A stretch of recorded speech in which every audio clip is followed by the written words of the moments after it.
up. We're just going to have a good time here, just really talking about some interesting things. As you know, there's been plenty of times where we've talked about many things in the past, dealing with our childhood, dealing with our teenage years, leading into our young adulthood. But one of the things that a lot of people want to know is, where are you now? I've done a couple of podcasts and different things on Facebook Live where we're talking about trust.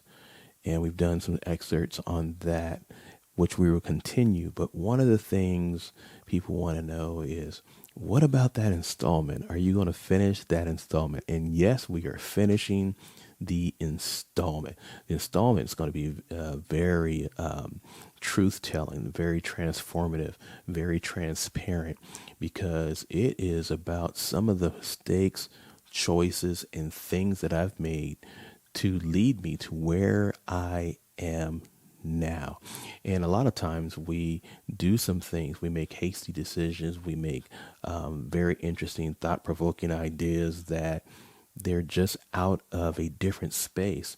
And many of us, we make decisions because of our situation. We make decisions based upon hurts. We make decisions based upon how we're treated, mistreated, handled, or not.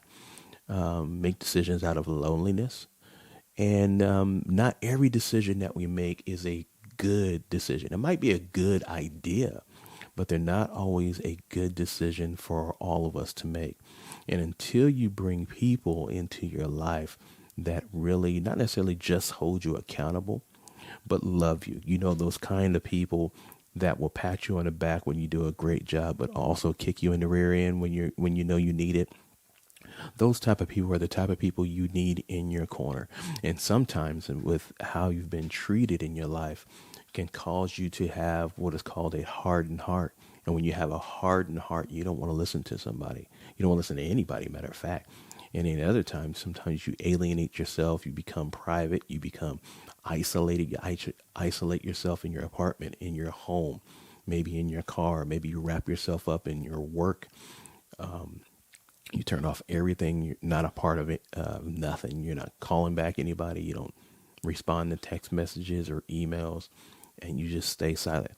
Now, mind you, there is a time of silence that I believe is very important, because sometimes when you're making very judgmental ideas, I mean, they're very, I won't say judgmental, but ideas that can, or decisions that can cause or bring about judgment.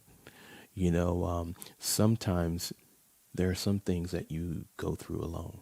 You know, not all of them are good. Not all of them are the best situation. Not all of them are in the best circumstance, or maybe not even the best headspace. But we make these decisions that cause us sometimes to be alone, because we don't trust anybody. Because we look at the simple fact that the judgments or the decisions we make bring about judgment, and we think to ourselves, well, maybe it's best for me to be quiet. Maybe it's best for me to be alone. Maybe it's best for me to not go to that function. Maybe it's best for me to isolate myself. And many times when you isolate yourself, you will find yourself by yourself. And there's nothing worse than going through a struggle or going through a time of difficulty, whether it be financial, work related, parental, maybe in your relationship, and you find that you go through it alone, and you have no one to bounce ideas off of, no one to get feedback from, because you're isolated, because you're alone. And needless to say, in this installment that's going to be coming up, this new one, this new one that's coming, we're really going to be talking about some personal information that I believe is going to be uplifting to you. Because many of us, especially as men, we make some, some bad decisions. And some of them we think that they're great at the time. But sometimes something has to get a hold of us to let us know, man, great idea, but you're definitely on the wrong path. Great thought, but you're on the wrong path. Great relationship, but you're definitely on the wrong path. And it happens to the best of us. You find that many times, even in entrepreneurship, anyone who who's an investor. They make, good decisions to a point, but sometimes it causes a financial loss of relationships, loss of finances, loss of material things when making certain decisions. And it's good to have a lot of people in your corner. I mean, real good people who can give you some insight on decisions before you actually make them. So you actually can see the pros and the cons. If you do this, this could happen. However, if you don't, this could happen. But on the positive side, they have a different spin on things. And it's only until you get that insight that you can feel that you can make the best call, the best judgment based upon the knowledge that's given. When we surround ourselves with a circle of people that have our best interests in heart, not their best interests, but your best interests at heart, we can make better informed decisions. But it's only when they're around, because when you do it by yourself, I mean, you have no other recourse or no other action but bouncing, things off yourself in the wall. There's nothing else you can bounce anything off of. You just have basically your own personal research, your own personal, whether you're Googling it or you're, diving through, informative ideas, or maybe you're looking through, YouTube ideas or whatever. But when you have somebody that can speak to you from experience, someone who has gone before you, if you want to say kind of laid that foundation, who has made those mistakes, who has made those decisions, whether good or bad, and you can actually listen to someone who's actually gone through it, you can then make some better informed decisions, because not only is it an idea, not only is it an opinion, it is someone who has been through something that can give me a better informed opinion based upon experience. And let me tell you, there's a lot of people that know a whole lot of things based upon what they've read. A lot of people know a lot of things based upon what they've seen, what they've researched, what they've seen in the, in cinematography and or video. But there are people that may be in your circle who knows a thing or two because of experience. Now, mind you, I do understand that everybody's experience is different. But let me tell you, sometimes, a lot of times, we should very much listen to some people who've gone through something, came out on the other side, and they've had experience going through the thing that maybe you're about to go through. Maybe you're on the front end of it. Maybe you're in that thing. You're in that twister. You're in that tornado. You're in that hurricane. You're in that something. And you need someone with some experience to come alongside you to let you know you can come out if you make the appropriate decisions. Because, there are some who have gone through and made the wrong decisions, and it took them longer to get out because they realized they kept making the wrong decisions over and over and over and over again. So their experience ended up being longer. And if you really want to find out exactly how to get through some things a little sooner, talk to that person that took them a long time to get out.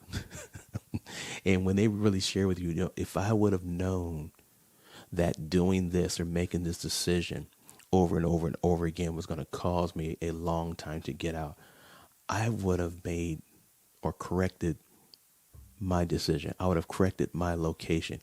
I would have done like MapQuest does and Waze does, where you get into that spin and it says recalculating. And sometimes, many of us men, we treat life like our MapQuest and our Waze, to where sometimes it'll tell us the directions, but we think we know our own way, right? And you're lost. You're in the wrong part of town. You're not on the right street, the right freeway. And you keep going, well, I think if I can just go here, then go there, then maybe I can just get back. And the thing is telling you right now, if you get off here and make a U-turn and go back this way and get back on that freeway, get back on that street, it'll take you right there. No, I'm just going to keep on going this way. And I think there's another way around. Whereas this is showing you the traffic. It's showing you the stoplights to avoid. It's showing you the railroads to not go through. It's showing you everything you need, but refuse to look at the directions. And sometimes, men, we avoid the directions. Or as someone once told me, we ignore the bouquet of red flags and then think they're roses. And not everything that we think is a red flag is a rose at all. Because if it's a red flag, that's what it is. It is a red flag, and you cannot ignore the red flags. And here it is. We go through life, and we just go through, and we keep seeing these red flags over and over and over again. But we go through them. It's like the red stoplight. Oh, it's red, but I think we can make it. Wait, it's already red. You know, it's amazing. I was driving the other day, and as I'm coming up, I'm probably about 200 to 300 feet away from the stoplight, at least that, if not further. And the light was already red. It was red. I was already slowing down. There was a car in front of me that was already at the stoplight. I was already slowing down. But next to me was a semi truck, an 18-wheeler. I don't know what he saw. Ooh, that's something right there. I don't know what he saw, but the light was already red. I'm slowing down, and he's driving right next to me. But it was interesting because what I noticed was, as I'm slowing down, I noticed that he was still moving forward. And I'm like, is he even going to slow down? He didn't even slow down. He went right through the red light as if the light was still green. And the light had already been red way before I even started slowing down. And he went right through it. But I tell you, thanks be to God that there is no one coming through the traffic. Everyone knew that they probably saw him still coming, and they just stayed at their green light, and they never came across the traffic. And many times we as men, we do the same thing in our lives. We do the same thing in our situations. We do the same thing in our categories, that we see the red light and we think it's still safe to keep going. And then we wonder why we get broadsided. We wonder why we get hurt. We wonder why, better yet, we hurt others because of our lack of paying attention. You know, and I tell you what, you can be as rich as you want to, but sometimes there are some people that are so broke they can't even pay attention. I mean, literally, they have all this money in the world. They have limitations here and there. They have limitless amount of money and whatever, but they won't pay attention. And it's very important that us men, we pay attention to the signs that are in front of us.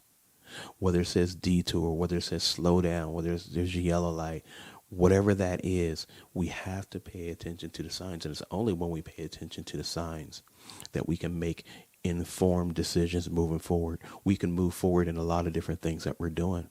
But when we refuse to pay attention, when we refuse to pay attention to the bouquet of red flags, we refuse to not look at the stoplight and we know it's red. We refuse when someone says that, you know, this is a dead end, this is a one-way street, and the arrow's pointing, you can only go this way on the one way, and you think it's okay to go that way. You are setting yourself up and others for an accident, for a crash, for a collision, for hurt, for damage.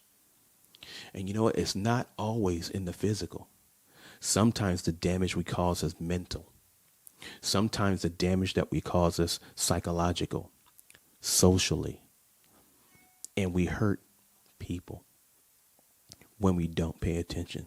So in this upcoming installment, I want you to pay close attention to this upcoming installment, because we already talked about installment 1. In installment 2 that's going to be coming, we're really going to dive deep into where we are, not just me, but where we are as men. And honestly, there's going to be nothing but full transparency, full disclosure, so you can hear it from me, your host.